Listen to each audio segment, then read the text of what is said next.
Welcome back to another technical deep dive here in the Debug Zone. Today we're tackling a big question and breaking it down with insights from other users. Hopefully this clears up some misconceptions and helps you get the answer you need.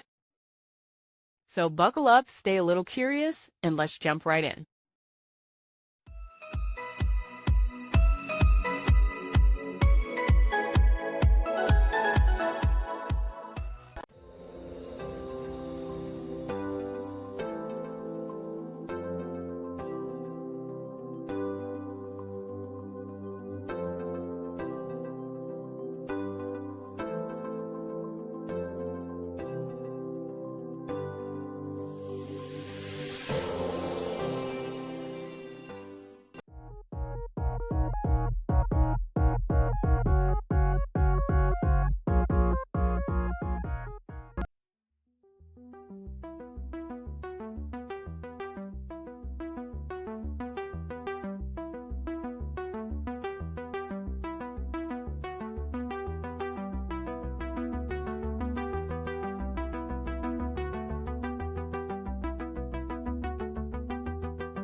And that's a wrap. I hope you found the answer you were looking for. If you did, take a second to hit that subscribe button. It really helps out. And let me know in the comments which solution worked best for you. See you next time in the Debug Zone.